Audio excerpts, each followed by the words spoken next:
Hello everyone and welcome back to my channel. So for today's video, I'm going to share with you guys the Bibles I'm going to be using this year, what my plans are for Bible studying, all the resources that I'm going to be using, and those things. I will leave chapters or whatever, yeah, they're called chapters, in case you guys want to hop around, but I'm going to start off with my Bibles and I will go into the resources I'm using when I end up study, what I will possibly use, and for my Hebrew study, what I'm going to be using. Also, I just want to say that for 2023, I'm truly trying to simplify my Bible study.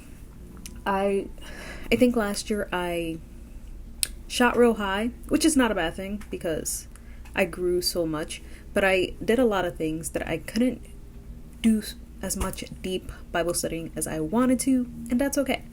I also did want to say, if you are new to Bible reading, Bible studying, and you want just a guide, a Bible reading plan to just help you kind of build that habit, I did come out last year with a 90-day Bible reading plan, so I will leave that link down below. We go through 11 books of the Bible in 90 days, and it's just a chapter a day. I do eventually want to get all the resources that I put together for that. Like, I did daily encouragements with the people I did in my actual life, and that was very encouraging, and I want to somehow get that to you guys in a way that doesn't overwhelm me doing it, so we'll figure that out. But I will leave that link down below, and if you look at my community page, for the first, I think, 20 days, you will see the daily encouragements that I did send out. So hopefully that is a help for you guys and just a simple way to get into reading your Bible. I think we all grew a lot from it, and I grew a lot more than I was expecting to, because it's amazing how much that commitment really helped discipline me in ways where I thought I was already consistent, but I was made to be even more consistent with that, especially because I had people in my life relying on me to text them and just follow through. So I wanted to say that. Now, going into my Bibles that I'm using this year, trying to keep it simple. Granted, there's a huge stack of Bibles right here. My main Bible is my ESV journaling Bible. I have the leather bound one, and it's an interleaved Bible, so that means every other page is blank, which is great for notes. If you've been following me, then you've seen me use this Bible multiple times. So many people use this Bible here on YouTube that I know that do a lot of Bible journaling videos and Bible studying videos, and it's just great because you can really get a lot of detail and a lot of notes into your Bible. If you're someone that doesn't like to write on the words, this is a great option too, because since every other page is blank, you can write on the blank side and keep the page with the words blank. I do love this Bible. Going to be using this again this year as my main Bible. Take it to church, Bible study, personal devotions, things like that. Once I finish reading through the Old Testament, as some of you guys know, I started reading through the entire Bible once again last July. So once I'm done with that, I want to read the Bible chronologically. I feel like the lighting just got dark. It's too light. I want to read the Bible chronologically once I'm done reading through the Old Testament. So to do that, I'm going to be using this, it's called the Reese Chronological Bible, and my aunt actually owned it and has used it, so I borrowed it last year actually. But that is my plan after that one. I'm not going to mark up this Bible because it's not mine, but it's very interesting because I've always wanted to read the Bible chronologically. There's also, I don't know if there's a term for this, but reading the Bible in the order it was written, which I think would be cool too, because it's not chronologically. I'm trying to remember. It would be very different because obviously still the Old Testament first, but the order of the Bible now is not written the way it was written. I'm confusing myself.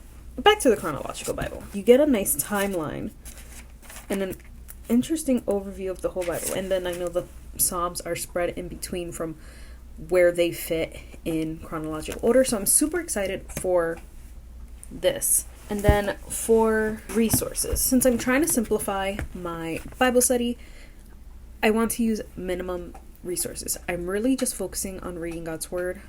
In the past few years, especially when I first started being consistent on YouTube, I was very into deep study, in-depth Bible study, and I still am, but I don't have that time anymore, so I need something quick. So the two things that I typically will go to, one is my Life Application Study Bible. This one's good for more of an application of what the verses passage is saying, how it relates to us in our lives, life in general.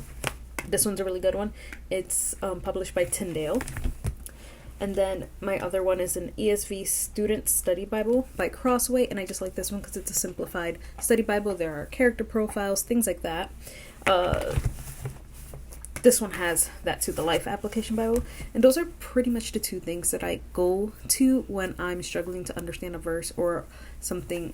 Like if I miss something, if there's a disconnect when I'm reading, I turn to those two Bibles. When I want to do an in-depth Bible study or break down verses, things like that, I will use my Bible Knowledge Commentary. This is the New Testament, the Old Testament's over there. It's a big book. It's 2 volumes. It's very simple. I think it's for the NIV, but I don't read NIV, and it still works. And when I do in-depth Bible study or verse breakdowns, I do like to read the verse, passage, whatever, in different translations. Typically, the translations I'll read it in, because I typically just read ESV, I'll go to KJV and NIV, and just see how the three are different, how they relate, see what my commentary says, see what my,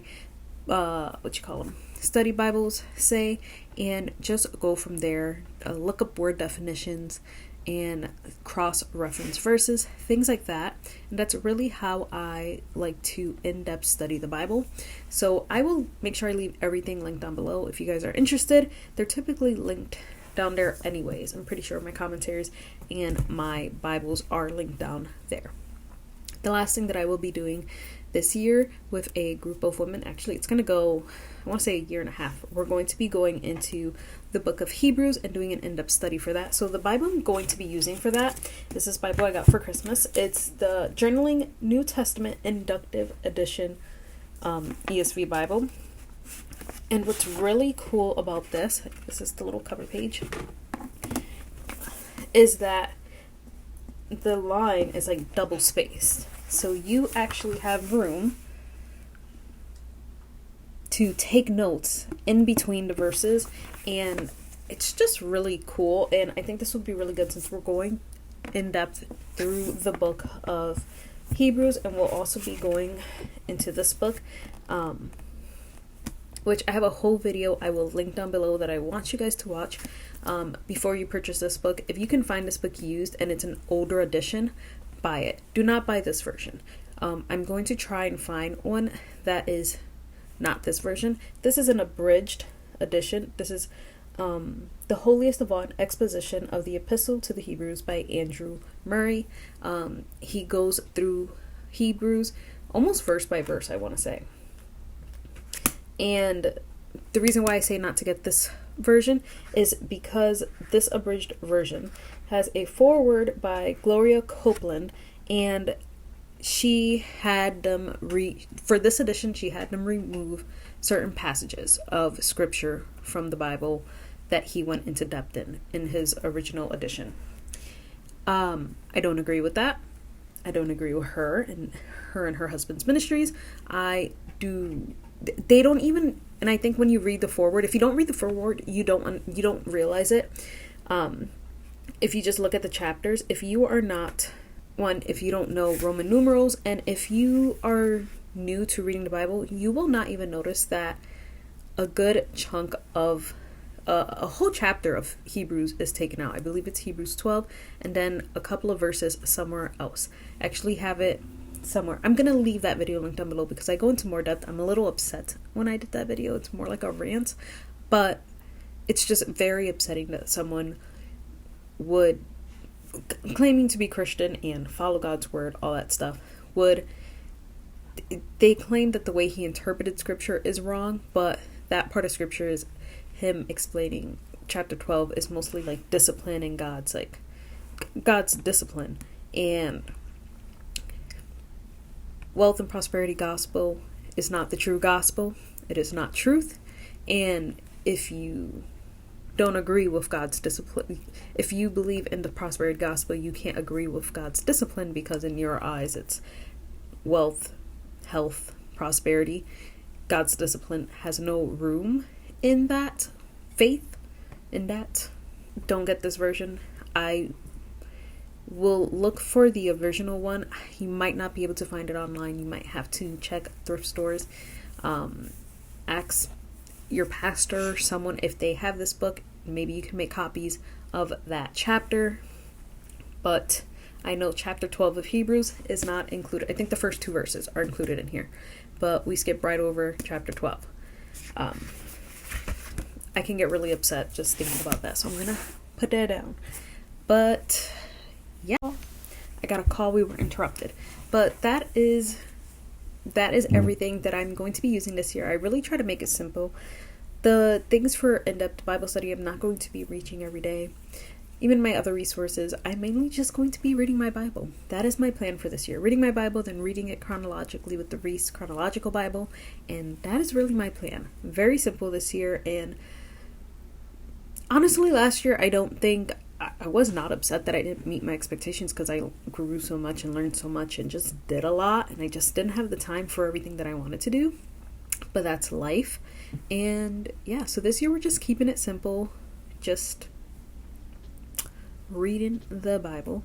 So if you guys would like to follow along on that journey, don't forget to subscribe. I do post like quiet time videos where I give you guys updates on what I'm reading, what God's showing me, what I'm learning as I read.